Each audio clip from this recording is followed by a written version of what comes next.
Ya, screen-nya saya belum bisa share screen. Minta tolong. Ya, baik. Bapak Ibu sekalian, terima kasih ya sudah bergabung melalui Zoominar ya pada pagi hari ini ya, sehingga kita semua bisa belajar bagaimana mempersiapkan putra-putri kita untuk masuk di era 4.0. Oke, baik. Baik, kita akan mulai. Minta tolong panitia, boleh saya jadikan co-host ya? Saya jadikan co-host, minta tolong panitia. Oke, baik. Saya akan Sudah, Pak Salva. Oke, jadikan saya co-host ya, co-host. Oke, baik. Saya akan coba buka materi saya.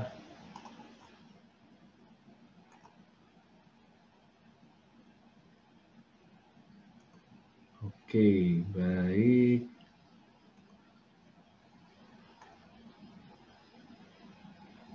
Oke, baik. Ya, sudah masuk ya. Baik, Bapak Ibu sekalian, sudah siap ya? Kita belajar nih pagi hari ini ya. Kita sama-sama belajar dan diskusi dan sharing ya, Bapak Ibu sekalian yang memiliki putra-putri ya dari mulai SD, SMP, SMA ya. Bagaimana kita bisa mempersiapkan mereka masuk di era 4.0. Baik, Bapak Ibu sekalian, nanti kita interaktif ya. Tadi panitia berpesan ada interaktif. Jadi Bapak Ibu sekalian nanti kalau ada pertanyaan dari saya atau ada saya melontarkan poin begitu ya. Silakan Bapak Ibu ketik di kolom chat ya. Kolom chat di tengah. Silakan nanti diketik supaya saya bisa mengetahui respon dari Bapak Ibu sekalian ya. Jadi nanti silakan di handphonenya atau di laptopnya klik tombol chat ya. Lalu diisi sesuai dengan pertanyaan saya tadi ya. Jadi hari ini kita akan ya selama 25 menit ke depan kita akan sharing dan diskusi mengenai mempersiapkan putra-putri kita untuk menang di era 4.0. Ya, tadi sudah dikenalkan oleh Coach Tahtia ya. Nama saya Salva Yurivan Saragi, saya tinggal di Jogja dan saat ini saya membantu Pak Gideon mengurus untuk mempersiapkan program entrepreneurship di Sekolah Budi Wacana. Baik, Bapak Ibu sekalian, saya akan mulai dengan sebuah cerita. Ya, jadi cerita ini dari sebuah keluarga sederhana. Ya, keluarga sederhana ini dia menghabiskan banyak hal untuk bisa menyekolahkan anaknya dari SD, SMP, SMA, sampai dengan perguruan tinggi. Ya, banyak hal yang sudah dilakukan, mulai dari pinjam uang, menggadaikan sertifikat, sampai si orang tua ini harus hidup sederhana. Ya, supaya apa? Supaya anaknya bisa sekolah sampai dengan perguruan tinggi. Nah, tiba waktunya setelah selesai dari perguruan tinggi, akhirnya anak ini lulus gitu ya, lulus lalu mencoba melamar pekerjaan. Kirim lamaran ke perusahaan A, perusahaan B, ya belum diterima, belum beruntung. Dan selama 1 bulan masih juga belum dipanggil untuk wawancara, begitu ya, untuk tes. 1 bulan masih bertahan, 3 bulan ya masih bertahan, ya. Dan akhirnya sampai dengan 1 tahun belum mendapatkan pekerjaan. Lalu si orang tua ini panggil anaknya, nak, ya, papa, mama mau bicara kepada kamu. Kami ini sudah menyekolahkan kamu di sekolah yang paling tinggi, namanya perguruan tinggi. Ya, tidak ada sekolah lebih tinggi daripada perguruan tinggi. Tetapi kenapa kamu bantu diri sendiri saja tidak bisa? Ya, kenapa kamu bantu dirimu sendiri saja tidak bisa? Ya, Bapak Ibu sekalian, bagaimana kita menjawab pertanyaan orang tua ini? Ya, jadi menurut kami ini adalah tanggung jawab pendidikan, Bapak Ibu sekalian ya. Jadi sekolah, Bapak Ibu ketika memilih sekolah bukan hanya menyediakan ijazah, tetapi menyediakan masa depan untuk anak-anak. Ya, baik. Saya akan mulai slide saya ya dengan gambar ini, Bapak Ibu ya. Ini Bapak Ibu ini saya ambil dari Instagramnya Pak Triawan Munaf dulu, salah satu menteri di kabinet Jokowi yang pertama ya. Ini mereka ini bukan sedang nonton Via Valen ya. Mereka bukan sedang nonton konser. Mereka ini sedang seleksi masuk ke Net TV. Yang lamar, yang masukin CV itu ada 60.000. Yang diterima, Bapak Ibu tahu ya, ada hanya 200 orang yang diterima. Yang melamar ada 60.000. Tidak hanya Net TV Bapak Ibu ya, di tahun 2007 saya mengambil dari Jawa Pos nih ya. Ini di Stadion Bung Karno nih Bapak Ibu sekalian nih. Mereka ini bukan sedang nonton Piala Dunia ya, Bapak Ibu. mereka itu sedang melakukan tes. Ya, tes masuk kemana? Ke Trans TV. Yang melamar 110.000, bayangkan Bapak Ibu ya, 110.000, yang diterima hanya 500. Berarti kesempatannya hanya 0,45% untuk bisa masuk ke Trans TV. Sebegitu banyaknya orang berbondong-bondong masuk ke Trans TV. Saya nggak tahu juga ya, kenapa ya kok mereka mau masuk Trans TV ya. Apakah karena seragamnya yang hitam-hitam itu ya, yang kelihatannya gagah gitu ya, kalau bekerja di stasiun televisi ya. Hanya 500 Bapak Ibu. Ya, ini fenomena yang terjadi. Ini tahun 2007. Ya, jadi Bapak Ibu sekalian kalau sering melihat gambar ini ya di media massa, di media online ya, di Instagram bahkan ya, mohon maaf nih, mereka ini bukan sedang ngantri sembako ya, Bapak Ibu ya, mereka bukan ngantri sembako, mereka ini sedang berjuang untuk memasukkan CV-nya, lamaran pekerjaan, masukkan ijazahnya dalam suatu perusahaan. Sampai ngantri panas-panas begini Bapak Ibu ya. Mungkin kita sering melihat ya kondisi seperti ini. Nah, ini Bapak Ibu sekalian, 3 dari 10 tukang ojek di Jakarta adalah sarjana. Ini menurut Prof. Payaman. Kira-kira Bapak Ibu setuju nggak? Boleh tulis di kolom chat Bapak Ibu. Silakan Bapak Ibu tulis di kolom chat setuju atau tidak setuju. 3 dari 10 tukang ojek di Jakarta adalah sarjana. Boleh, silakan tulis di kolom chat. Ya. Pak Salva. Setuju. Oke. Pak Salva, mohon maaf, ini banyak peserta yang minta di-add, Pak. Oh iya, ya oke. Pak Salva bisa jadikan saya host lagi saja, Pak. Oke, ya baik. Ya, terima kasih. Ya, ada gangguan teknis nih. Sebentar. Ya, harus masuk. Pak Philip ya, Pak Philip. Siap, ya. Yang mana nih?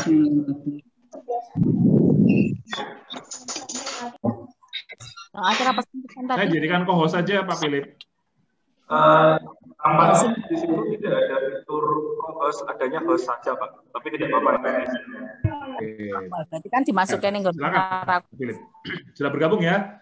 Ya baik Bapak Ibu yang baru bergabung ya. Oke, sudah bisa? Sudah bergabung Bapak Ibu semua? Ya, ini masih slide saya yang kedua ya. Oke. Ya, baik. Ya, jadi 3 dari 10 tukang ojek di Jakarta adalah sarjana. Bapak Ibu setuju nggak? Boleh Bapak Ibu yang baru bergabung klik di tombol chat, setuju atau tidak setuju. Silakan. Ya, silakan Bapak Ibu ketik di kolom chat setuju atau tidak setuju. Ya.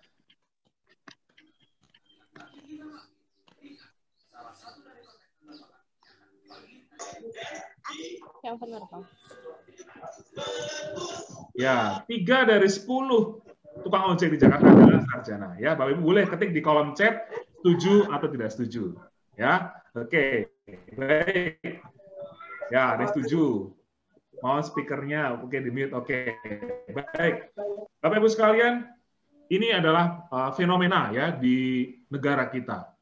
Negara kita setiap tahun sekali mengekspor tenaga kerja Indonesia.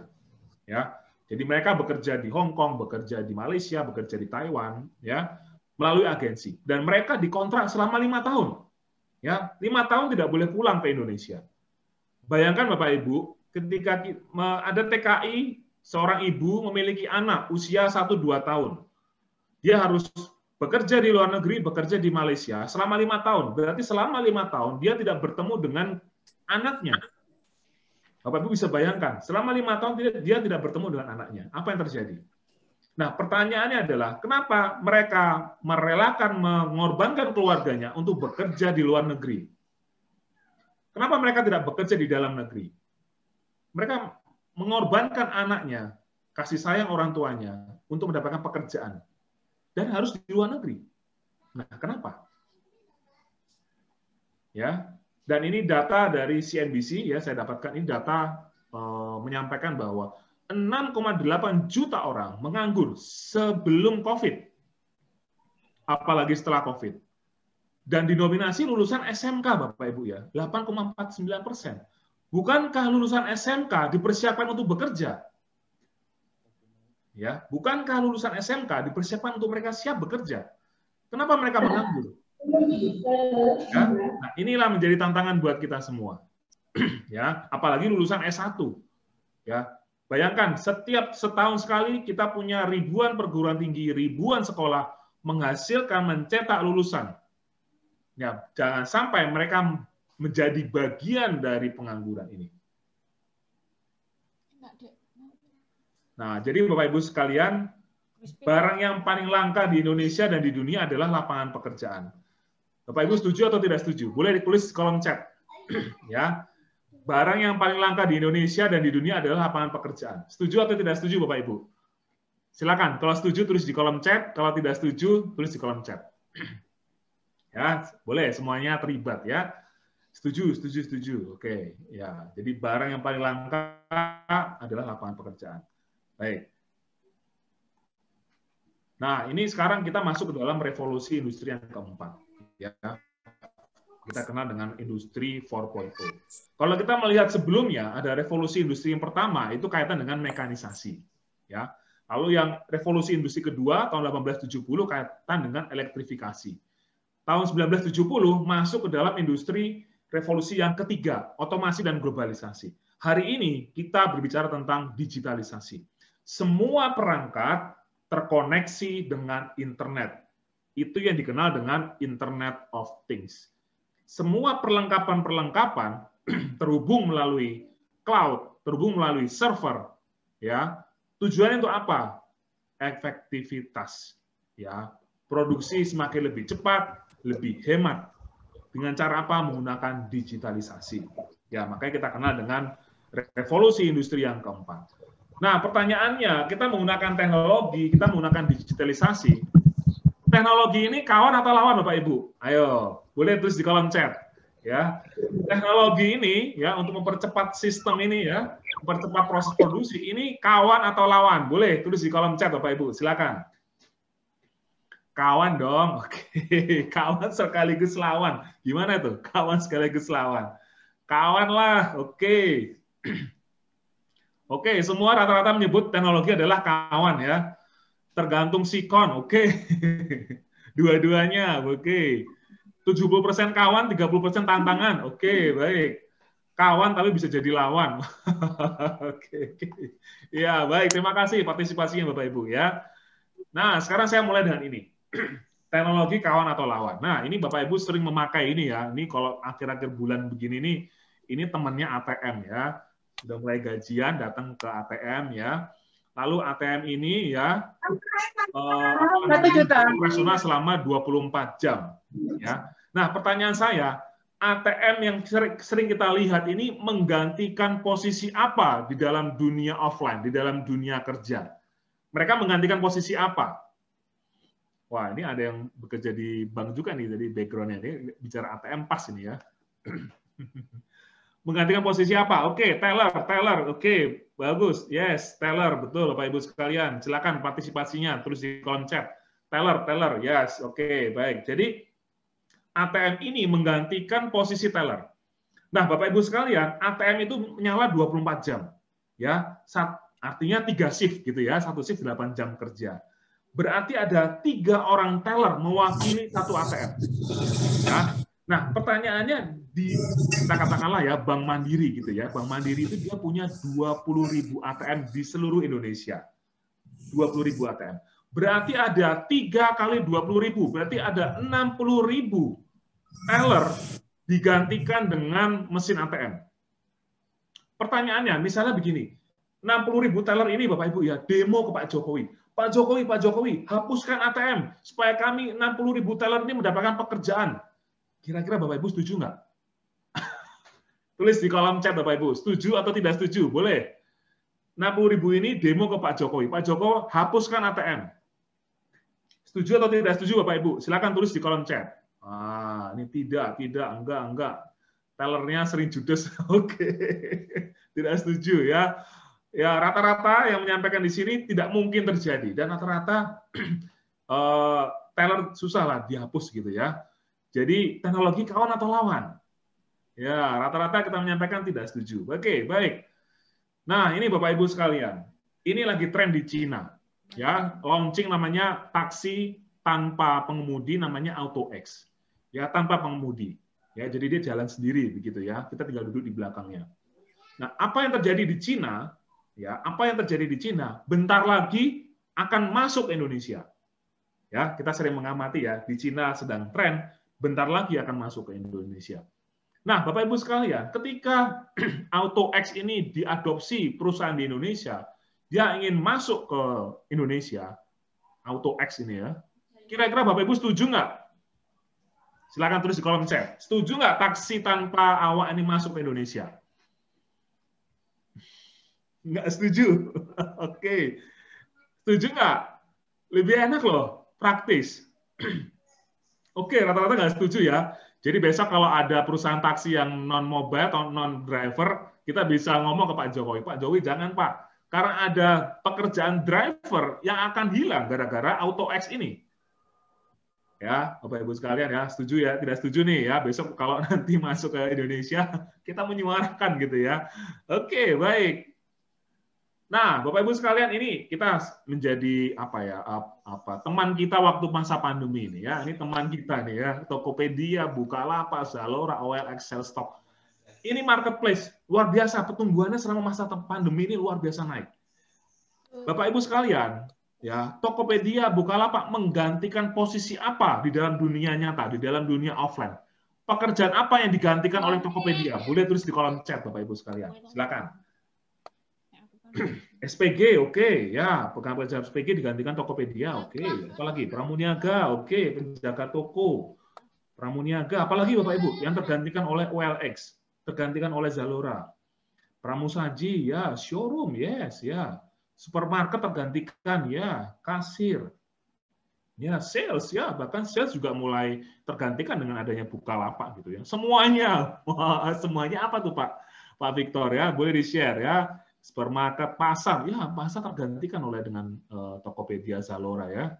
Oke, baik. Terima kasih Bapak Ibu atas partisipasinya di chat ya. Marketing ya, marketing. By the way, marketing dan sales berbeda ya posisinya ya. Oke, boleh. Marketing tergantikan ya. Oke, baik. Terima kasih Bapak Ibu partisipasinya. Jadi teknologi kawan atau lawan, Bapak Ibu sekalian ya.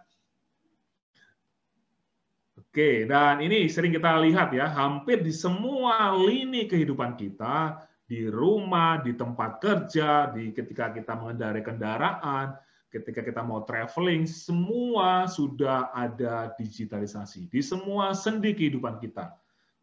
Kita ada mengenal Gojek dan sebagainya. Dimanapun, ya saat ini di sekeliling kita sudah terhubung dengan internet. Ya, yang saya bilang Internet of Things. Ya. Kecepatan perubahan, kecepatan teknologi cepat sekali, ya. Dan ini luar biasa, Bapak Ibu sekalian, ya. Dan Bapak Ibu sekalian, ya. Jadi kondisi saat ini, kalau para ekonom, ya, para pemimpin dunia menyampaikan bahwa hari ini, bukan hari ini sebenarnya, ya, sudah 2 atau 3 tahun yang lalu, saat ini, ya, dikenal dengan namanya era VUCA. Era VUCA.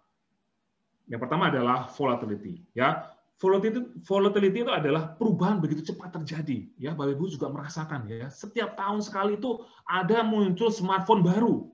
Ya, dulu kalau saya pakai Samsung S1, sekarang Samsungnya sudah S21, Bapak Ibu. Ya, berarti kan enggak 21, kalau tiap tahun kan berarti 21 tahun ya. Berarti kan setahun dia muncul 2 varian. Begitu cepat berubah Bapak Ibu ya, itu kita sebut sebagai volatility. Ya, ada namanya Internet of Things, ada namanya artificial intelligence, ada namanya virtual reality, Bitcoin, cryptocurrency, ya. Wah, ini Bitcoin kemarin sedang heboh ya tentang saham, tentang investasi Bitcoin ya. Wah, ini cryptocurrency, mata uang sendiri begitu. Wah, perubahan begitu cepat terjadi ya. Lalu yang kedua, uncertainty ya, ketidakpastian. Masa depan yang tidak pasti ya. Bapak Ibu, sekarang ini tidak ada jaminan. Bapak Ibu, ya rekan-rekan lain, teman-teman kita bekerja di BUMN lebih secure dibandingkan kita membuka usaha sendiri. Nggak ada jaminan. Ya, tidak ada jaminan kita sekolah lebih tinggi, lebih sukses dibandingkan teman-teman yang kurang beruntung, yang tidak bisa sekolah tinggi. Ya, itu namanya ketidakpastian. Yang berikut adalah C, complexity, kompleksitas. Ya, banyak faktor-faktor yang tidak terlihat dalam pengambilan keputusan. Nah, ini contoh ketika saya dalam diskusi dengan tim sales dan marketing ya. Oke, teman-teman tim, saya ingin omset kita naik 100% gitu ya di tahun depan. Kita membuat proyeksi begitu ya. Oke, saya ingin naik 100%. Sebelum terjadinya COVID, sebelum adanya kompleksitas seperti ini ya, kalau mau naikin penjualan biasanya kita apa Bapak Ibu ya? Tambah cabang gitu ya, tambah marketing, tambah tim sales gitu ya. Tetapi hari ini Bapak Ibu ya, untuk menaikkan penjualan ya, itu banyak faktor ya nggak kelihatan. Sosial media ya, haters, wah ini Bapak Ibu ya, ini haters nih, komen-komen negatif, komen-komen nyinyir di internet itu bisa mempengaruhi produk kita. Gara-gara ada haters yang menyampaikan produk ini mengandung bahan-bahan berbahaya, wih, itu produk kita langsung turun omsetnya. Ya, gara-gara itu, ya. Belum lagi karena ada reseller, ya, Bapak Ibu mungkin ada yang usaha reseller atau dropshipper, itu pengaruh, ya. Itu kita sebut sebagai kompleksitas.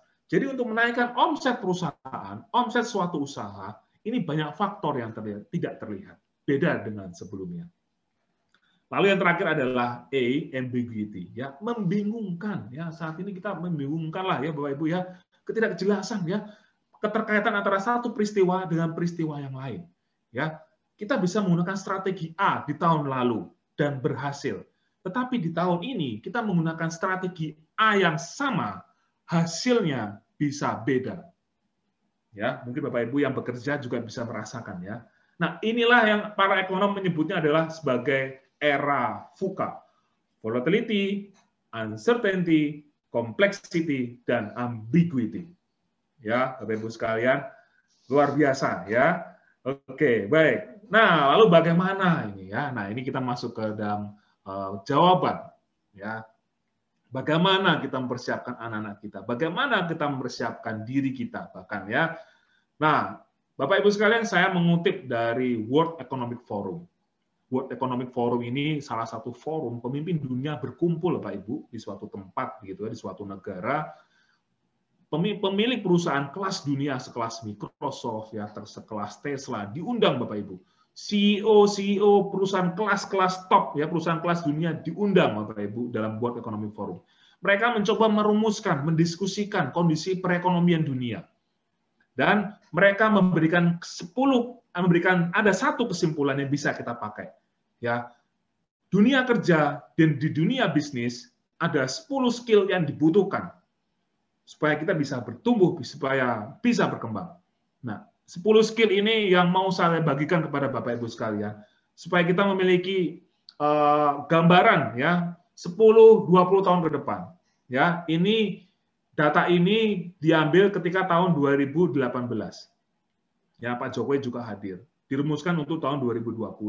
Ya, mungkin tahun ini belum ada World Economic Forum mungkin ya. Saya cari informasi belum ada, mungkin karena pandemik. Nah, ada 10 skill yang bisa kita pakai, yang bisa kita gunakan supaya kita bisa bertumbuh 10-20 tahun ke depan, Bapak Ibu sekalian ya. Yang pertama adalah complex problem solving. Ya, kemampuan menyelesaikan masalah. Ya, menyelesaikan masalah yang kompleks, yang rumit, menyelesaikan masalah yang sering berulang, menyelesaikan masalah yang terjadi di lingkungan sekitar kita. Ya, itu yang pertama adalah complex problem solving, skill yang pertama. Skill yang kedua adalah critical thinking. Ya, critical thinking ini adalah kemampuan berpikir kritis, ya, berpikir analisis, kemampuan untuk bisa melihat gambaran secara besar di dalam suatu masalah, dia bisa mencari akar permasalahannya, ya, sehingga kita bisa melihat suatu kejanggalan, hal-hal yang tidak masuk akal, ya, bisa diprediksi. Adalah skill critical thinking. Lalu yang ketiga, Bapak Ibu sekalian, ya, adalah creativity. Ya, kreativitas, kemampuan untuk kreatif, menciptakan hal-hal baru, ya, menciptakan cara-cara baru yang berbeda dengan yang sebelumnya. Ya, ini skill yang ketiga, creativity. Lalu yang keempat adalah people management. Ya, kemampuan mengelola, menggerakkan orang, ya, menggerakkan timnya untuk apa? Untuk memiliki tujuan bersama. Kita berjalan untuk memiliki visi yang sama, bergerak untuk memiliki misi yang sama. Ya, ini yang disebut sebagai skill people management. Lalu yang kelima adalah coordinating with others, ya, kemampuan untuk berkoordinasi dengan orang lain. ya, kemampuan untuk berkolaborasi, berdiskusi kelompok, berorganisasi yang baik, ya, dan kemampuan menyampaikan ide, ya, kemampuan menyampaikan ide, menyampaikan gagasan, gitu ya, dan kemampuan untuk memiliki sikap positif kalau misalnya ide gagasan kita itu tidak diterima oleh organisasi kita. Oke. Lalu yang keenam adalah skill yang dibutuhkan Bapak Ibu ya menurut World Economic Forum ya, yang keenam adalah emotional intelligence. Ya, kemampuan untuk mengelola emosional diri, mampu berinteraksi secara positif ya, mampu menghargai pendapat orang lain ya, dan mampu menghargai namanya perbedaan. Ya, ini skill emotional intelligence.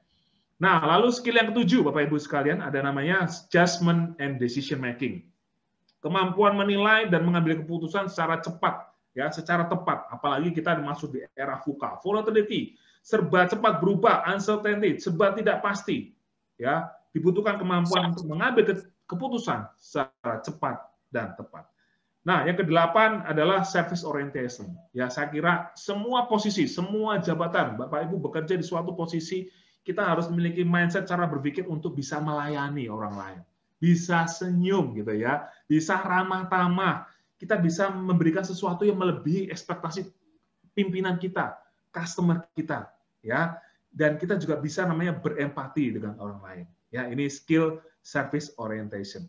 Yang kesembilan adalah negosiasi. Wah, ini sering ya kita mendengar ya negosiasi. Kemampuan untuk bisa meyakinkan orang lain bahwa kita punya ide, kita punya gagasan, ini bagus ini baik. Ini bisa menguntungkan organisasi, ini bisa membuat bertumbuh organisasi. Ya, apa yang kita tawarkan itu bisa win-win, bukan win-lose atau menguntungkan untuk diri sendiri. Enggak. Ini kemampuan negosiasi ini penting untuk dilatih. Ya. Dan yang terakhir, menurut World Economic Forum, yang skill yang perlu diperlukan untuk bisa bertumbuh menjadi pemenang di era 4.0 adalah cognitive flexibility. Ya, ini salah kurang L ini ya. Kemampuan untuk bisa beradaptasi. Nah, ini penting banget Bapak Ibu ya. Bisa menyesuaikan terhadap hal-hal baru. Ada perubahan-perubahan teknologi, kita mudah menerimanya, kita accept dengan perubahan, lalu kita menyesuaikan. Bukan kita mundur, tetapi kita menyesuaikan. Ya, itu tadi Bapak Ibu sekalian ada 10 skill, ya, 10 skill yang dibutuhkan. Ya, ini rekomendasi dari World Economic Forum. Bapak Ibu bisa cari di Google ya, 10 skill ini. 10 skill inilah yang menjadi modal kita supaya kita bisa menang ya di era 4.0.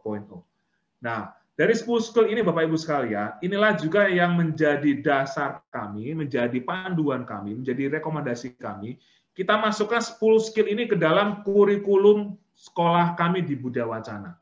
Ya, yang kami kenal dengan BW 4.0. Ya, kami punya tagline karakter unggul pemenang di era 4.0. 10 skill ini kita masukkan ke dalam kurikulum, Bapak Ibu sekalian. Dari mulai KB, TK, SD, SMP sampai dengan SMA. Kami berharap kami tidak hanya menyediakan ijazah buat mereka, tetapi kami menyediakan masa depan buat mereka. Ya, supaya mereka bisa menghadapi 10 tahun ke depan. Bapak Ibu bisa bayangkan, Bapak Ibu mungkin boleh tulis di chat. Bapak Ibu 10 tahun lagi usia putra-putri Bapak Ibu di usia berapa? Boleh tulis di kolom chat Bapak Ibu sekalian ya. 18, oke, baik. 10 tahun lagi Bapak Ibu. 17 tahun, 20 tahun, oke, baik. Oke, 21 tahun, oke, baik. Bapak Ibu sekalian, ya, 25 tahun, oke, baik. Ya, 24, ada 18 tahun, ada 24 tahun, berarti sudah masa-masa bekerja ya. Sudah bekerja. Jadi 10 tahun ke depan, Bapak Ibu yang di sini memiliki putra-putri yang masuk ke dalam dunia kerja. Ya. Nah, ada penelitian ya dari McKinsey. Indonesia diprediksi di tahun 2040 menjadi negara nomor 3 terhebat di dunia. 2040. Ya, nomor 3. Berarti kurang lebih 20 tahun lagi Bapak Ibu. 20 tahun lagi anak-anak kita usia berapa? Ya, dan mereka sedang apa kira-kira? Bapak bisa membayangkan 20 tahun lagi mau apa ya mereka ya? Ketika negara kita itu menjadi negara top 3 di dunia, anak-anak kita bisa berkontribusi nggak dengan mereka? Apalagi kita ada bonus demografi. Ya, arti bonus demografi pada tahun 2040 berarti banyak sekali tenaga kerja pada waktu itu.